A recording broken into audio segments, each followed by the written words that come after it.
Hi, everybody, and welcome to this Meta Youth Leadership video. And today we're looking at a key aspect of leadership because we're looking at vision and values, the leader's vision and value. If leadership is about influence, and if you have influence as a leader, then people will follow you. The question is, where are they following you to? Where is the destination?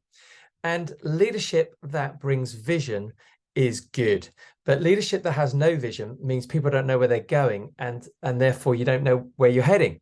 So vision is absolutely key. It's often called the sign on the bus. If you're about to get on a bus, you'd be wise to look at the front of the bus to determine where it's going. If you think, yeah, that's where I want to go, you get on the bus. If you're on the wrong bus, you get off quickly, otherwise you're going in the wrong direction. And leadership's like that. Leadership has to bring vision. It has to be clearly presenting the sign on the bus so people know where they're going. The best leaders know how to communicate vision really well. And we're going to look at both vision and values today. So I'm going to share my screen with you because I want to explain to you the difference between the two of them and why both of them are really important. So we're looking at vision and values today in the leadership program. And as I put on my screen here, vision and values, I've put them in a kind of a telescopic lens style so that you can see as if you're focusing in on a telescope, or it might be a rifle telescope. And you can see here that we've got two crosshairs. We've got vision and we've got values. Now, vision is what you want to go and do and what you want to lead others in doing. It's that destination, as we just talked about. It's that picture of the future that inspires passion, that produces passion in others, that they say, this is where we're going. But what is equally as important is values. Values are not so much what you're going to do, but they're more about the person you're becoming. It's more about how you're going to be in the whole process. And this applies across our lives. What are the values that underpin who we are as individuals? When you look back on your life, what is the story you want people to tell about you? And what is it you want them to say about you? I want people to say that Stu was kind and he cared for me and he helped liberate me to be the person I was meant to be. There are going to be certain values that you will live your life by. And what's exciting is when you get the values to line up with the vision and you can focus on this focal point, that's where you are going to be the most influential. If you've got vision without values, you may get people there, but what kind of mess do you leave in your wake? And have you got there by the wrong means? If you have values without vision, you may be a good example, but people won't know where they're going, and you may not be able to take people on the journey and achieve the task that you feel excited about achieving and that you sense God might want you to achieve with your life. So we're going to dive in on vision and values today, and I've got an exercise on particularly on values, but on both. So values, let's look at this. Values is about the person you're becoming. And on Meta, what we want you to do is we want you to think about 3 core values that you want to live your life by. There may be lots more, but I want you to think about 3. And in a moment, I'm going to show you a large list of values, lots of them.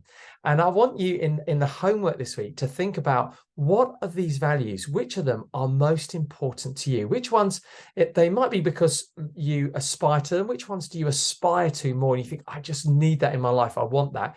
You might say, actually, some of them are just who you are right now, and you value them so much you don't want to lose them. Might be creative and creativity. Might be that that's a really important value to you. But equally, it might be integrity, and it's something that you want to strive for with your life. So what we're going to try and do is I'm going to give you an exercise where you've got lots of values, over 200. You're going to get it down to 10 initially that you think these are the 10 that I think are most important for me. And then we're going to narrow it down to 3. And the reason that we have 3 is when it's 3, it's enough that you will remember them in order to live them out each and every day. And I'm going to just share with you my 3 values. So lots of different people who do Meta will have different values, and we'll get an opportunity to share those in our coaching clinic and with our buddies. And they may change over time. You may say, actually, I've been with those 3 for a while, but I think I want to change this one for this one. And that's okay. Let me tell you my ones. So my first value is kindness. I want people to say, Stu is kind. And that's really important for me in my family. I want my children to say that. I want my wife to say that. I want those who experience life with me to say I'm kind, particularly because I'm wired as a pioneer. So I'm wired to get stuff done. And if I'm not intentional, I prioritize task over people. So for me to actively work on kindness is a way that I'm going to live out an incredible value, and I'm going to honor Jesus in that. That's really important to me. So first value, kindness. Second value for me is holiness. Again, it's an aspirational value. It doesn't come naturally to me. I have to fight for it. I have to say no to certain desires that rise up in my heart, probably daily. And I have to intentionally spend time in God's word and pray to him and ask for his spirit to fill me, to help me to live a holy life. That's my second value.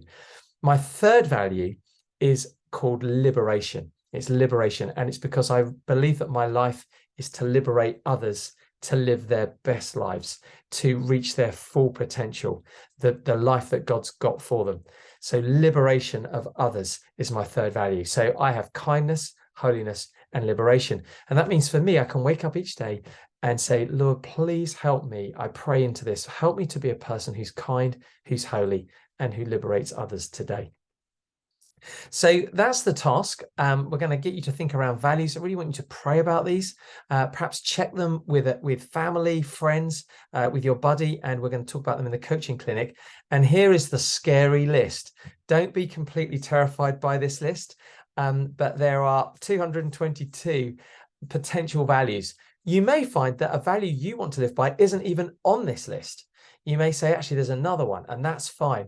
But I want you to prayerfully look through them all and then highlight the ones, write down the 10 that you're going to narrow it down to from the 222, and then from the 10 to the 3. And when you get your 3, have a reason for why those are the 3. And these 3 can be really significant for your life. They will really help you to have those key values to get your horizontal right in your life. The greatest leaders in the world live by their values, and their values are good. Okay, we're going to spend a moment now thinking about vision. And for this one, we're going to get our Bibles in just a moment, because we're going to look at a story in the Old Testament, which really helps us to understand vision in an exciting way. But before we do that, vision in Proverbs 16, verse 9, this great verse, great memory verse to remember, it says this: in their hearts, humans plan their course, but the Lord establishes their steps. So we can plan everything, but actually it's God who begins to establish and to determine how we're going to live our lives. So actually what we do is we can plan, but God's going to lead it. And what we want to do now is we want to bring our vision and our ideas before God so that he gets to shape them. And that's what we're going to look at, a story of when that happened. Before we do that, a quick reminder, 2 things that we need to know about vision. Vision is a picture of the future that inspires passion in you, in others. It might be you want to see world peace. It might be you want to see the environment cleaned up for future generations. It might be that you want to really do your part to fulfill the Great Commission so that everybody gets to hear about Jesus. It might be something else that's on your mind, that's on your heart. It might be a particular business you have a plan to start. It might be educational. It might be to do with governments. It might be to do with medicine. It could be, honestly, anything. It could be the media. It could be dramatic. It could be creative. But it's a picture that inspires you to passion, and others are inspired to join you on that journey potentially in the future. And it's the sign on the bus. This is the direction of travel. This is where we're going. So if you can get your Bibles out, we're going to read Joshua chapter 5, verses 13 all the way through to 6, verse 5. So I'm going to stop the share and I'm going to read that to you right now. Here we go. Joshua, the background for this is that Moses has died, and Joshua is taking over as leader, and he knows he's got to take the promised land, and that means winning some battles. And there's a big battle coming for the city of Jericho, which is a fortress. It's the first Canaanite city. And he knows he needs to win this battle.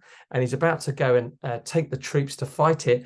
But just before that happens, he has an encounter with a person with a drawn sword. Let's look at that encounter and let's look at the instructions he gave him. Joshua chapter 5, verses 13 onwards. Now, when Joshua was near Jericho, he looked up and he saw a man standing in front of him with a drawn sword in his hand. Joshua went up to him and asked, "Are you for us or for our enemies?" "Neither," he replied, "but as commander of the army of the Lord, I have now come." Then Joshua fell face down to the ground in reverence and asked him, "What message does my Lord have for his servant?" The commander of the Lord's army replied, "Take off your sandals, for the place where you are standing is holy." And Joshua did so. Now Jericho was tightly shut up because of the Israelites. No one went out and no one came in. Then the Lord said to Joshua, "See, I have delivered Jericho into your hands, along with its king and its fighting men. March around the city once with all your armed men. Do this for 6 days. Make 7 priests carry trumpets of ram's horns in front of the ark. On the 7th day, march around the city 7 times with the priests blowing the trumpets. When you hear them sound a long blast on the trumpets, make all the people give a loud shout. Then the wall of the city will collapse and the people will go up, every man straight in." And we know that's exactly what Joshua did. And that's exactly what happened. The walls of this tremendous fortress city collapsed. It's one of the great Old Testament stories that's just absolutely worth a read. So please take time to read this for yourself and reflect on it. Here's a little picture of Joshua here. And the first thing we want to say about vision is vision, and leaders need vision, remember, it's absolutely critical. Vision starts with God shaping. Let me say that again. Vision starts by letting God shape your vision. So Joshua knows he needs to take the land. And before he goes in, he has this encounter. And to start with, he just thinks it's a soldier with a sword. And he's like, "Are you on our side or are you on the enemy's side?" And it doesn't take long before Joshua realized he's standing in the presence of God. Now, whether this was a mighty angel or whether this is Jesus himself, what we call a theophany, the person of Jesus appearing as a human before he was born in the Old Testament, and Joshua stands in this moment, and this warrior who identifies himself as commander of the Lord's army says, "I'm neither on your side, Joshua, or on your enemy's side." And what he's really saying is, "Joshua, are you on my side?" And he says, "Take off your sandals, because where you're standing is holy ground." It's a bit like when Moses met just a few years earlier with God in the burning bush in the desert. And it was a holy encounter. And God says, "Take off your sandals, for the ground you're on is holy." You're in the presence of God. Joshua was in the presence of God in this moment. What an awesome moment. And through this encounter, the idea that Joshua had, the vision that Joshua had, starts to get shaped, because this encounter with Jesus, or a mighty angel, the presence of God, tells Joshua what to do. And I just want to say this right at the beginning. Vision really starts with the vision of God. And you might have lots of ideas about what you want to do with your life, but the encouragement here is bring it before the Lord. Bring it before the Holy One and say, "Lord, how do you want to shape this? What do I need to know from you? Is this right? Is this not right? I have this idea for my life. It's this, but Lord, I'll surrender it to you, because I want to make sure I'm doing what you have planned for my life." You may not even have an idea at this stage about what your vision is, and that's fine too. The key thing is to keep close to God so that he will begin to shape it in you, so that he knows what you know, what he has for you. So vision needs the Lord to begin it, to shape it. And it starts with that walk of faith with him. So keep close to him is number one. Vision starts with God shaping it. But then the second thing that happens in this passage around vision is, I called it here, vision unfolds by obeying God, even when it seems odd. Because this mighty angel, or the Lord himself, says to Joshua, "This is how you're going to take this city. You're going to march around it 6 times, march around, not like, throw fireballs or shoot your arrows or charge at it or anything like that, or any sort of military tactics that we might think of. It's march around once for 6 days, and on the 7th day, march around it 7 times, blow your trumpets, give a loud shout, and the walls are going to collapse." Those instructions are weird. They are odd instructions, right? But those are the instructions God gave, and they worked, and Joshua obeyed them and the walls came down. They didn't lose many lives, and the city was taken like that. Now, let's think about it. There are going to be times when God's going to speak and it's going to seem odd. You might read the Bible and you think, wow, that's really different to the way other people live their lives. But here's the thing. If you follow it, if you obey God's instructions, what he's teaching you, then that vision will unfold. There's always a temptation to go our own way, to do it in our own strength, to do it according to our own instructions. And really the challenge here is when you're fulfilling a vision, make sure you're doing it in such a way that's in accordance with what God has instructed.